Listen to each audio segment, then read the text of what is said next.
शादी ब्याह के अंदर बहुत सारी गैर इस्लामी चीजें। इसी बंगाल के अंदर हमने देखा हल्दी की रस्म हो रही है, और हल्दी की रस्म जिस दिन हो रही है बहुत बड़ा फंक्शन हो रहा है। सारी लड़कियों ने हल्दी कलर के कपड़े पहने हुए हैं, सारे लड़कों ने हल्दी कलर के कपड़े पहने हुए हैं, पूरा खाना पीना हो रहा है। और क्या हो रहा है साहब, ये हल्दी की रस्म हो रही है। मुसलमान की शादी है, मुसलमान में भी अहले हदीस की शादी है, सीने पर हाथ बांधने वाले की शादी है, रफा यदैन करने वाले की शादी है, लेकिन हल्दी की रस्म उसके घर पे हो रही है। मंगनी की सेरेमनी और मंगनी की रस्म भी उसके घर पे हो रही है, और सोने की अंगूठी दुल्हन को भी पहनाई जा रही है, और सोने की अंगूठी दूल्हे को भी पहनाई जा रही है। ओ लोगों, ये रस्में कहाँ से आ गई? ओ लोगों, तुमने अपने पूरे निकाह को, पूरे शादी ब्याह को आज गैर इस्लामी बना डाला, बिल्कुल हराम बना डाला। देख लो आप, 400 बाराती आके खा रहे हैं। बारातियों के अलग नखरे हैं। कहीं तो साहब बारात इस बात पर लौट जाती है कि बिरयानी में गोश्त नहीं मिला, इस बात पर बारात लौट गई। कहीं के ऐसा भी हुआ है। बाराती आए हैं, गरीब लड़की का बाप बैंक से लोन लेकर के 400 बारातियों को खाना खिला रहा है। और मुझे बताओ कौन से इस्लाम की तालीम है, कौन से नबी की तालीम है, कौन से दीन की तालीम है मेरे भाई? लड़की की शादी करने वाला बाप अपनी लड़की की शादी करने के लिए मजबूर है बैंक से लोन लेने पर, उसे जहेज का इंतजाम करना है। पक्के अहले हदीस इलाके की बात कर रहा हूं, वहां पर भी जहेज का लेन देन हो रहा है। मेरे नबी ने 4 बेटियों की शादी की, किसको जहेज दिया मेरे भाई? सहाबा ने अपनी बेटियों की शादी में कब लोगों के सामने हाथ फैला के भीख मांगी और कर्जा लेके अपनी बेटियों की शादी की है? आपने बेटियों को बोझ बनाया है। और यही वजह है हमारे मुल्क में, हमारे भारत में हर साल लाखों बच्चियां मां के पेट में मार दी जाती हैं, क्योंकि उनका गरीब बाप नहीं चाहता है कि मेरे घर में एक और बेटी आए और मुझे फिर अपनी बेटी के लिए कर्जा लेना पड़े। बेटियों को बाप मां के पेट में मरवा देता है मेरे भाई। अपने शादी ब्याह के सिस्टम को आसान करो मेरे भाई। समाज बहुत दूसरे तरीके पर जा रहा है। मैं कहीं कहीं जाता हूं, मुझसे नौजवान कहते हैं मौलवी साहब कोई नसीहत कर दीजिए, कोई कीमती बात बता दीजिए। मैं एक ही कीमती बात बताता हूं, शादी के काबिल हो गए वो शादी करो। उनके गार्जियन से कहता हूं, लड़कियों के बाप से कहता हूं, लड़के तो फिर भी कह देते हैं घर में मेरी शादी करा दो, लड़कियां बेचारी शर्माती है, वो नहीं कह सकती। लड़की 25 साल की हो गई, 28 साल की हो गई, 30 साल की हो गई, तुम शादी नहीं करा रहे हो, क्यों नहीं करा रहे? अरे मौलवी साहब क्या बताएं, हमारे बराबर का रिश्ता नहीं मिल रहा है। अपनी शर्तों को थोड़ा डाउन कर दो मेरे भाई, अपनी शर्तों को थोड़ा कम कर दो। अपनी बच्चियों की, अपने बच्चों की सही टाइम पर शादी करो। नहीं कराओगे, होटल्स खुले हैं, जिना के अड्डे खुले हैं। और अभी रिपोर्ट आई है, एक होटल कंपनी है जो पूरे भारत में जिसके होटलों में जिनाकारी होती है, उस होटल की कंपनी का सर्वे आया है, पूरे भारत में उस होटल को सबसे ज्यादा हैदराबाद शहर में यूज किया जाता है, और हैदराबाद में भी सबसे ज्यादा मुस्लिम इलाकों में यूज हो रहा है। आज आपकी मुसलमान लड़कियां इस रास्ते पर जा रही। कर्नाटक के हवेली से अभी एक न्यूज आई, 26 साल की मुसलमान लड़की 40 साल के गैर मुस्लिम रिक्शा ड्राइवर के साथ होटल के कमरे में पाई गई, बदकारी करते हुए पाई गई। ये हालात आपकी कौम के हैं मेरे भाई। हमारे उत्तर प्रदेश के बरेली शहर में 8 साल तक मदरसे में पढ़ने वाली लड़की आज गैर मुस्लिम के साथ अपने घर को, अपने बाप को, अपने परिवार को छोड़ के जाती है और गैर मुस्लिम के साथ शादी करती है और उसके मजहब में दाखिल हो जाती है, इस्लाम को छोड़ देती है। आपने क्या किया मेरे भाई? आपके इसी बंगाल में मैं देखता हूं जलसा हो रहा है, आपने औरतों का इंतजाम किया है, बहुत अच्छी बात है, लेकिन आपके यहां जुमा की नमाज होती है मस्जिद में, जामा मस्जिद में। मैंने पूछा 10 मस्जिदों के बारे में, मैंने पूछा तो 10 मस्जिदों में से 3 मस्जिदों वालों ने कहा हमारे यहाँ औरतों का इंतजाम है, 7 मस्जिद वालों ने कहा हमारे यहाँ कोई इंतजाम नहीं। क्यों इंतजाम नहीं? क्या आपके पास पैसे की कमी है? नहीं, बहुत पैसा है आपके पास।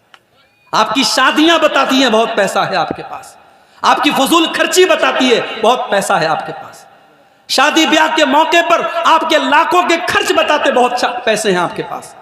अगर बचाना चाहते हो अपनी कौम की बच्चियों को, अपनी महिलाओं को, अपनी बेटियों को, मेरी बात लिख लो, हर जुमा जहां आप मस्जिद में जुमा का इंतज़ाम करते हैं वहां लेडीज़ का अरेंजमेंट कंपलसरी मैंडेटरी होना चाहिए, ज़रूरी होना चाहिए। आप औरतों का इंतज़ाम कीजिए और घर की तमाम औरतों को जुमा की नमाज में लेके जाइए। सास भी जाए, बहू भी जाए, बेटी भी जाए, माँ भी जाए। हमारे ये भी अजीब मसला है, 70 साल की बूढ़ी माँ घर से निकलती है तो चादर में, नकाब में, बुर्के में निकलती है, उसकी आंख भी नजर नहीं आती। और 18 साल की छोकरी निकल रही है, बाल खुले हुए हैं, लिपस्टिक लगा के, मेकअप करके, तमाम सर से पैर तक पूरी सज के संवर के निकल रही है। माँ को पर्दे की, शरीयत ने पर्दे की छूट दी है। 60 साल की औरत हो जाए, शरीयत ने कहा अगर वो पर्दा उतना ना भी करे तो चलेगा। जिसको पर्दा करना चाहिए वो बेपर्दा घूम रही है, और 60 साल वाली जो बूढ़ी अम्मा है वो बेचारी पर्दा कर रही है। मेरे भाइयों, हमें समाज को बदलना पड़ेगा। हमें समझना पड़ेगा कि समाज आज दूषित हो रहा है, समाज आज गंदा हो रहा है, और इस समाज को बचाने की जिम्मेदारी हम सबकी है। अगर बीवी अगर बेपर्दा घूम रही है, शौहर कहां मर गया? अगर बेटी बेपर्दा घूम रही है, बाप कहां मर गया? अगर बहन बेपर्दा घूम रही है, भाई कहां मर गया? मैं बताऊं कहां मर गया? वो भाई खुद बाजार में नजरों का जिना कर रहा है, वो बाप खुद मार्केट में बैठ के बीड़ी का धुआं उड़ा रहा है, और वो शौहर खुद अपनी बीवी को लेकर के नुमाइश करा रहा है उसके हुस्न की। मेरे भाइयों, आपको गैरतमंद बनना पड़ेगा, आपको हयादार बनना पड़ेगा। अल्लाह के नबी फरमाते हैं, सलासतुल्ला यंजुरुल्लाहु अज़्ज़ा व जल्ला इलैहिम यौमल क़ियामा। 3 लोग ऐसे होंगे क़यामत के दिन जिनकी तरफ अल्लाह ताला देखेगा भी नहीं, बात भी नहीं करेगा, पाक और साफ भी नहीं करेगा। नंबर 1, अल-आक़ु लिवालिदैहि, अपने माँ बाप को सताने वाला, अपने माँ बाप को दुख देने वाला, अपने माँ बाप को तकलीफ देने वाला। मगर यहां पे रुक जाइए। अगर माँ बाप को कोई सही बात पर आप दुख दे रहे हैं, मतलब बिला वजह माँ बाप आपसे नाराज हैं, शादी हो गई, अब सास ये तय कर रही है कि औरत को कब मायके जाना है, कब नहीं जाना है। ये कौन सा उसूल है मेरे भाई? ये कौन सा उसूल है? कितने घरों में सास ये भी तय करती है कि बहू को कब नहाना चाहिए, कब नहीं नहाना चाहिए। यानी ज्वाइंट फैमिली सिस्टम में प्राइवेसी नाम की कोई चीज नहीं है।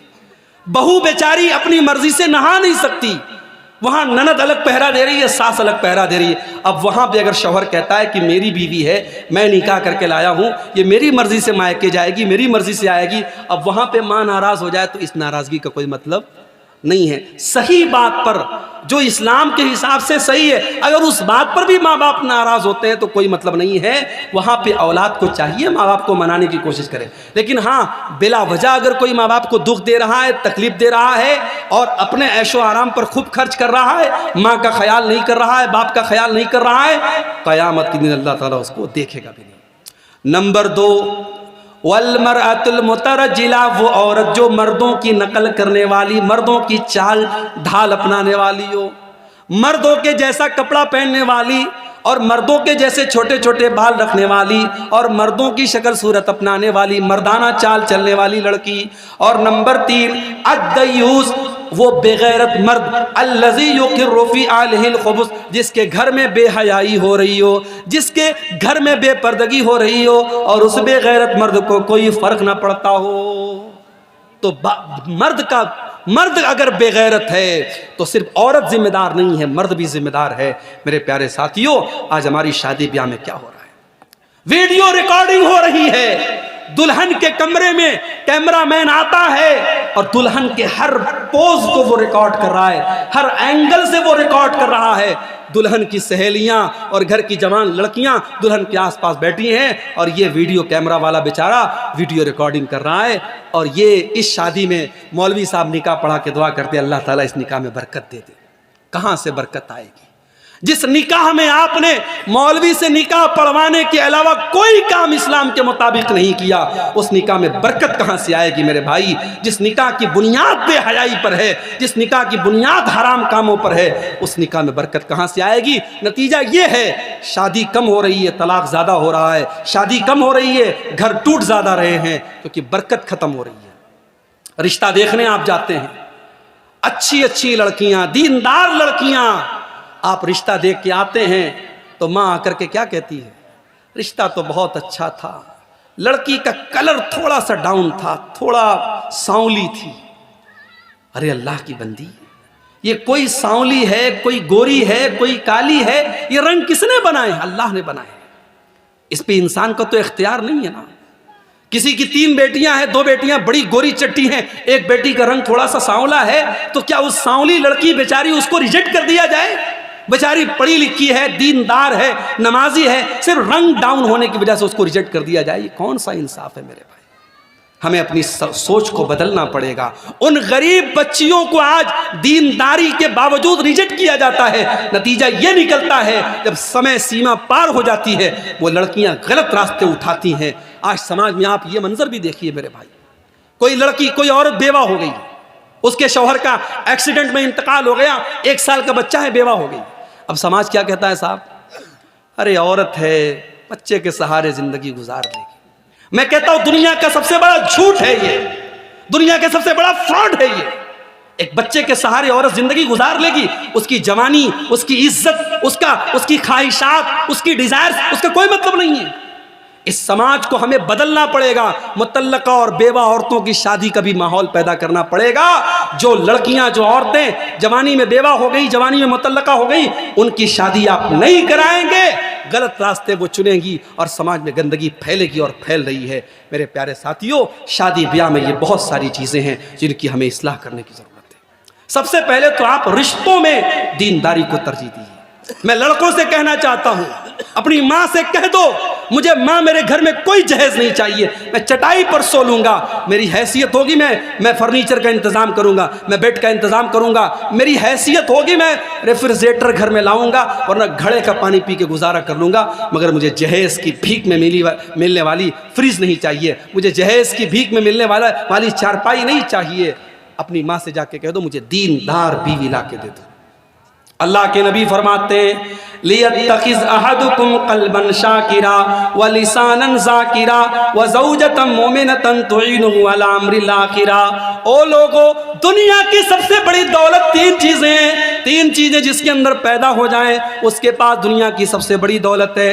क़ल्बन शाकिरा, एक ऐसा दिल अपने पास पैदा कर लो जो अल्लाह का शुक्र अदा करने वाला दिल हो। व लिसानन ज़ाकिरा, और ऐसी जुबान अपने पास पैदा कर लो जो जुबान अल्लाह का जिक्र करने वाली हो। व ज़ौजतन मोमिनतन, और ऐसी ईमान वाली बीवी अपने घर में लेके आ जाओ, तो इनुहु अला अम्रिल आखिरा, जो आखिरत के कामों में आपकी मदद करे। दीनदार बीवी मेरे भाई आपके घर में आएगी, आपके घर को जन्नत बना देगी। दीनदार रिश्तों में दीनदारी को तरजीह दो। इसीलिए अल्लाह के नबी फरमाते हैं, तुनकहुल मरातु लिअरबईन लिमालिहा व लिहसबिहा व लिजमालिहा व लिदीनिहा। जब लड़की की शादी होती है, 4 चीजें लड़की के अंदर देखी जाती हैं। माल देखा जाता है, खूबसूरती देखी जाती है, उसका खानदान देखा जाता है, और उसको दीनदारी देखी जाती है। आपने फरमाया फज़फर बिज़ाति दीन, दीनदार लड़की को तरजीह दो, कामयाब हो जाओगे। आज हालात ये है मेरे भाई, 8-8, 9-9 साल के बच्चे और बच्चियां, उनके भी इंस्टाग्राम पर फोटोज, वो भी अपने फोटोज डाल रहे हैं, वो भी इंस्टाग्राम पर दोस्तियां कर रहे हैं, वो भी टेलीग्राम और व्हाट्सएप पर ताल्लुक कायम कर रहे हैं। जो बच्चे अभी ढंग से बालिग नहीं हुए, जो बच्चियां ढंग से बालिग नहीं हुई, उनको भी गर्लफ्रेंड और बॉयफ्रेंड का कल्चर उनके समाज में फैलाया जा रहा है। और हालात ये है, अभी दिल्ली की न्यूज आज मैंने मोबाइल पर पढ़ी, दिल्ली में 8 साल से लिव इन रिलेशनशिप में रहने वाला, लिव इन रिलेशनशिप का मतलब बगैर शादी के मर्द और औरत साथ में रह रहे हैं, लिव इन रिलेशनशिप में रहने वाला अपनी उसी औरत की 14 साल की लड़की के साथ रेप करता है और फिर पुलिस उसको अरेस्ट करती है। हालात ये हैं, बाप बेटी का रिश्ता भी तार तार हो रहा है, भाई बहन का रिश्ता भी तार तार हो रहा है। मेरे भाइयों, अब धीरे धीरे दुनिया महसूस कर रही है, दुनिया महसूस कर रही है, समाज को इस गंदगी से बचाना है तो इस्लाम के दामन में आना पड़ेगा। इस्लाम ने हमें जिना के दरवाज़ों से रोका है, जिना के चोर दरवाज़ों से इस्लाम ने रोका है। इस्लाम कहता है लड़का लड़की बालिग हो जाए, 12-10 साल का लड़का हो गया, 10 साल की लड़की होगी, बिस्तर अलग कर दो। 10 साल का लड़का लड़की हो गए, बिस्तर अलग कर दो। लड़की को मेंसेस आने लगे, लड़की बालिग हो गई, जवान हो गई, घर से निकले तो पर्दे में निकले। जवान लड़की को किसी गैर महरम के साथ तन्हा मत रहने दो, अकेला मत रहने दो। तुम्हारी खाला का लड़का, तुम्हारे मामू का लड़का, तुम्हारे काका का लड़का, तुम्हारे ताया का लड़का, ये सब तुम्हारे लिए गैर महरम है। मेरी बहनों, जिस तरीके से मोहल्ले के और गांव के लड़कों को अपने लिए गैर महरम समझती हो, अपनी खाला के, अपने ताया के, अपने मामू के, अपने चाचा के लड़कों को भी गैर महरम समझो। मेरी बहनों, आपका देवर आपका भाई नहीं है, आपके शौहर का भाई है। भाभी अगर देवर को हंसी मजाक में ज्यादा छूट देगी, अगर भाभी देवर से ज्यादा फ्रैंक होगी और देवर भाभी के बीच की सीमाएं खत्म होगी, तो वहां पे मामलात खराब होंगे और बहुत सारे घरों में मामलात खराब हो रहे हैं। ये फेसबुक का दौर है, ये फिल्मों का दौर है, ये वेब सीरीज का दौर है, ये समाज में गंदगी को परोसने का दौर है। इस दौर में हमें और ज्यादा एहतियात की जरूरत है। बच्चियां जवान हो जाएं तो बाप अपनी बच्चियों से भी एक एहतियात करे।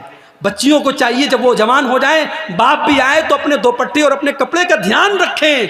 शैतान कब किसके दिमाग को कहां फेर दे, कब किसकी नजरें खराब हो जाएं, शैतान कब किसके, हमारे रगों में, हमारे बदन में खून की तरह शैतान दौड़ रहा है। और फितनों के इस दौर में कब किस रिश्ते में नापाकी आ जाए, मेरे भाइयों, गारंटी नहीं है। इसलिए बड़ी एहतियात की ज़रूरत है और महरम गैर महरम का फ़र्क अपने जवान होते बच्चों को बताने की ज़रूरत है। और आगे बढ़िए, एक दो चीज़ें और बयान करके बात ख़त्म कर रहा हूँ। हमारे समाज में अगर इस्लाह करनी है समाज की, एक और चीज़ हम देख रहे हैं, हमारे नौजवानों का बिगाड़, हमारे नौजवानों के अंदर पाई जाने वाली मुख्तलिफ बुराइयां। हमारा नौजवान आज नशे में मुब्तला है, हमारा नौजवान आज रातों में 2-2, 3-3 बजे तक नाजायज बातचीत में लगा हुआ है, हमारा नौजवान आज गुंडागर्दी और क्राइम के कामों में लग रहा है। मेरे नौजवान साथियों, इस उम्मत का कैपिटल आप हैं, इस उम्मत का सरमाया आप हैं, इस उम्मत की उम्मीद आप हैं। अगर आपने अपनी रातों को बर्बाद किया, अगर आपने अपने जिस्म को नशे से बर्बाद किया, अगर आपने गलत और गंदी आदतों के जरिए अपनी जवानी को बर्बाद किया, कल आप न एक अच्छे शौहर बन सकते हैं, न एक अच्छे बाप बन सकते हैं, न एक अच्छे बेटे बन सकते हैं, न समाज के एक अच्छे इंसान बन सकते हैं। इस समाज को आप कुछ देने के लिए आए हैं। अल्लाह कुरान में कहता है, कुंतुम खैर उम्मतिन उखरिजत लिन्नास, ऐ मुसलमानों, तुम दुनिया की सबसे बेहतरीन कम्युनिटी हो, तुम दुनिया के सबसे बेहतरीन समाज के लोग हो। तुम्हें दुनिया के लिए कुछ देने के लिए बनाया गया है, तुम समाज को कुछ देने के लिए आए हो, तुम मानवता का कल्याण करने के लिए आए हो, तुम मानवता को नजात देने के लिए आए हो, तुम मानवता को जहन्नम की आग से बचाने के लिए आए हो। मेरे नौजवानों, अपनी रिस्पॉन्सिबिलिटी को समझो, अपने कर्तव्य को समझो, अपनी जिम्मेदारी को समझो। जवानी के एक मिनट का हिसाब अल्लाह ताला कल क़यामत के दिन लेगा। मेरी नौजवान बहनों, आपसे भी कहता हूँ, मेरे नौजवान भाइयों, आपसे भी कहता हूँ, अपनी जवानी को गनीमत जानो। जवानी में जितना आप सजदा कर लेंगे, जितनी नमाज पढ़ लेंगे, जितना अल्लाह को राजी कर लेंगे, कल 50-60 साल के होने के बाद आप नहीं कर पाएंगे। बहुत सारी हसरतें लेके दुनिया से जाना पड़ेगा। मेरे भाइयों, मेरी माँ के इंतकाल को अभी 3 साल हो रहे हैं। 2020 में मेरी माँ का इंतकाल हुआ। माँ का सपना था हज करने का। लॉकडाउन के पहले माँ के हज का फॉर्म भरा। मैंने कई बार माँ से कहा कि उम्रा कर लो, माँ उम्रा करने के लिए तैयार नहीं हुई। हज का फॉर्म भरा गया, जिस साल हज का फॉर्म भरा गया उसी साल हज कैंसिल हो गया, लॉकडाउन लग गया, और अगले साल फिर भी लॉकडाउन लगा रहा और अगले साल भी हज का फॉर्म नहीं भरा गया और उसके अगले साल ही माँ का इंतकाल हो गया। ये सपना, ये हसरत, ये ख्वाहिश लिए हुए मेरी माँ चली गई। ये ख्वाहिश लिए हुए कितने लोग दुनिया से चले जाते हैं।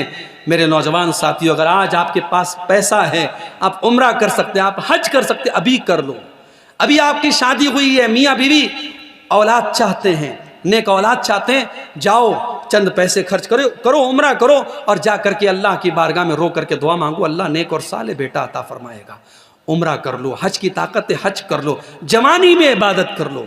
वल्लाह मैंने रोते हुए देखा है 70 साल के 60 साल के बूढ़ों को, जब वो हज करने गए, वो बेचारे व्हील चेयर पे दूसरे उनको तवाफ करा रहे हैं, वो बेचारे होटल से हरम में जाने की ताकत नहीं है, वो कमरे में बैठ के नमाज पढ़ते, वो रोते हैं कि काश हमने जवानी में नमाज पढ़ी होती, हमने जवानी में हज किया होता, हमने जवानी में अल्लाह की इबादत की होती। अल्लाह के प्यारे नबी फरमाते हैं, इग़तनिम खम्सन क़ब्ल खम्सिन, 5 चीज़ों की कदर करो 5 चीज़ों के आने से पहले। शबाबक कब्ल हरमिक, अपनी जवानी की कदर करो बुढ़ापे के आने से पहले। व सेहतक कब्ल सकमिक, अपनी तंदुरुस्ती की कदर करो बीमारी के आने से पहले। व गिनाक कब्ल फ़क्रिक, अपनी दौलत की कदर करो अपनी गरीबी के आने के पहले। व फरागक कब्ल शुगलिक, अपने समय की कदर करो अपने व्यस्त होने से पहले। और 5वीं चीज़, वह हयातक कब्ल मौतिक, अपनी मौत के आने से पहले अपनी ज़िंदगी की कदर करो। मेरे नौजवानों, इस उम्मत को बड़ी उम्मीदें हैं, अपनी नौजवानी की हिफाजत करो। इसी तरीके से समाज की इस्लाह का एक रूप यह भी है कि वरासत में जिसका जो हक है वो दे दो। आपकी बेटियां भी आपकी वरासत की हकदार हैं। जो प्रॉपर्टी आपने बनाई है, जो ज़मीन आपने खरीदी है, जो पैसा आपने कमाया है, आपके मरने के बाद आपके बेटों के साथ साथ आपकी बेटियां भी उसकी वारिस हैं। बेटियों को आपने जहेज दे दिया, इसका मतलब ये नहीं कि बेटियां आपकी प्रॉपर्टी की वारिस नहीं बनेगी। और भाइयों से कहता हूं, बाप के मरने के बाद अगर आपने अपनी बहनों को उनकी प्रॉपर्टी में उनके बाप के तरके में हिस्सा नहीं दिया तो कल क़यामत के दिन अल्लाह आपकी गर्दन पकड़ेगा। कल क़यामत के दिन अल्लाह क्या आपकी गर्दन पकड़ी जाएगी।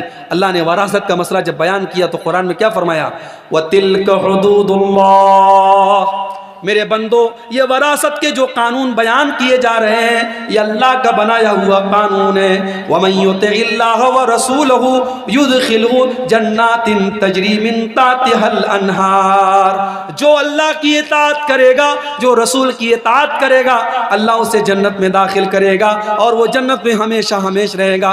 वज़ालिकल फौज़ुल अज़ीम, और ये बहुत बड़ी कामयाबी है।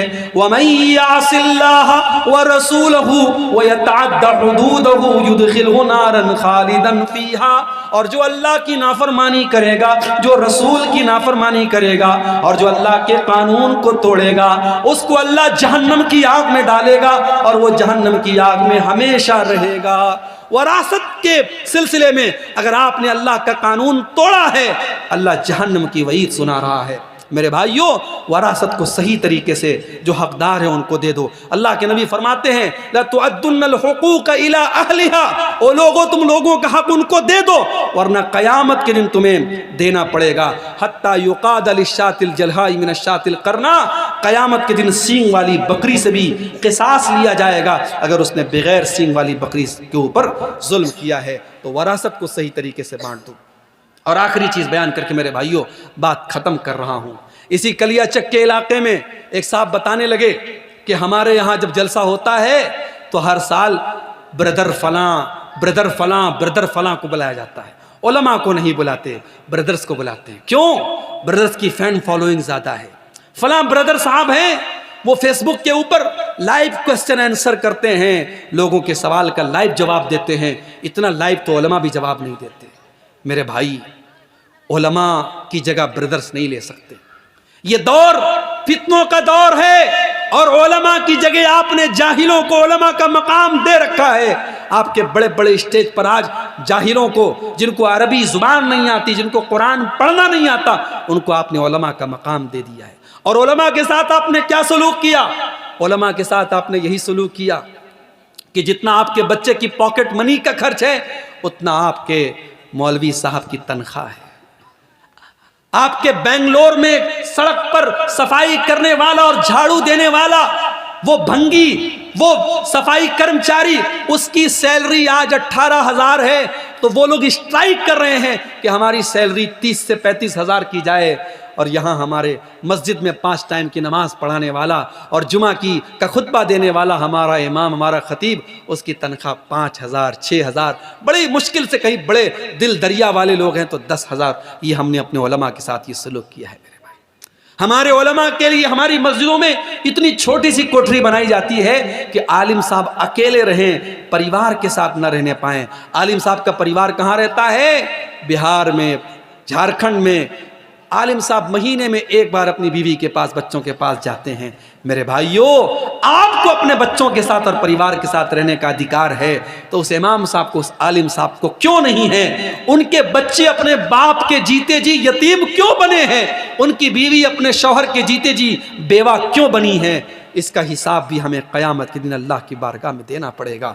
अपने उलमा का ख्याल रखो मेरे भाई, अपने उलमा की ज़रूरतों का ख्याल रखो। उनको इतनी तनख्वाह कम से कम दो वो इज़्ज़त की दाल रोटी कमा सकें, वो इज़्ज़त के साथ दुनिया में ज़िंदगी गुजार सकें। और जो काम आलिम का है वो आलिम से कराओ, वो मकाम किसी गैर आलिम को मत दो। अल्लाह के प्यारे नबी फरमाते हैं कि क़यामत के पहले वो दौर आएगा, अल्लाह ताला दुनिया से उलमा को उठा लेगा। हत्ता इज़ा लम युबक़ि आलिमन, यहाँ तक कि जब सारे उलमा ख़त्म हो जाएंगे, इत्तख़ज़न नास रुऊसन जुहाला, लोग जाहिलों को अपना मुफ्ती बना लेंगे। फ़सुइलू फ़अफ़्तौ बिग़ैरि इल्मिन, और जाहिलों से लोग फतवा पूछेंगे और वो खूब फतवा देंगे। आपके बंगाल में जाहिल मुफ्तियों की बड़ी भरमार है, जिसके यूट्यूब पर 1 लाख सब्सक्राइबर हो गए, बहुत बड़ा अल्लामा बन गया साहब। उसके सब्सक्राइबर की तादाद और यूट्यूब चैनल पर उसको लाइक करने वालों के, उसके फॉलोवर्स की तादाद के हिसाब से ये तय किया जाता है कि वो कितना बड़ा अल्लामा है। नहीं मेरे भाई, ये ज़रूरी नहीं है कि यूट्यूब पर फॉलोअर्स और व्यूवर्स की तादाद के हिसाब से। मैं यूट्यूब चैनल वाले मौजूद हैं, मैं बड़े साफ अल्फाज में कहता हूँ, इनका काम सिर्फ अपनी व्यूवरशिप बढ़ाना है। ये व्यूवरशिप बढ़ाने के लिए कितने यूट्यूब चैनल्स वालों को मैं जानता हूँ, मेरी तकरीर के ऊपर वो थंबनेल लगाते हैं, वल्लाह मुझे देख के शर्म आती है।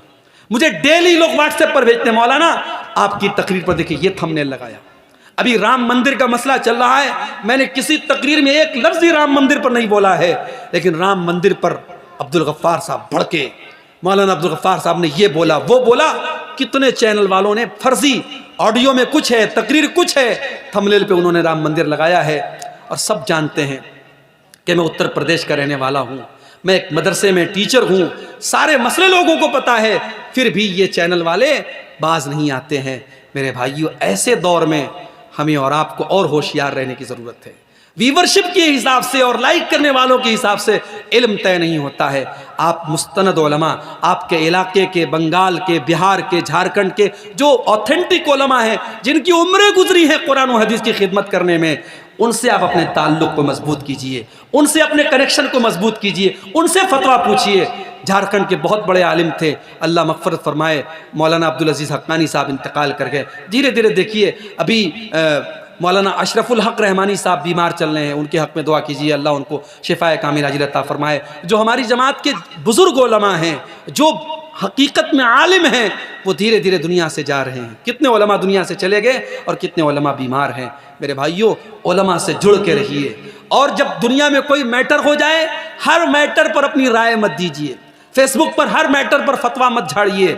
आपके उलमा अंधे नहीं हैं, आपके उलमा बहरे नहीं हैं। जो चीज़ें आपको नज़र आ रही हैं, आपके उलमा को भी नज़र आ रही हैं। उनकी राय का इंतज़ार कीजिए, उनके मौक़िफ़ का इंतज़ार कीजिए, उनका स्टैंड क्या है। हर मसले में आप कूदने की कोशिश मत कीजिए। अपने नौजवानों को एक नसीहत करता हूँ कि आप, जो कौम अपने उलमा से अपना ताल्लुक़ तोड़ेगी, वो कौम न घर की रहेगी न घाट की रहेगी। तो ये चंद बातें इस्लाह मुआशरा के ताल्लुक़ से थीं।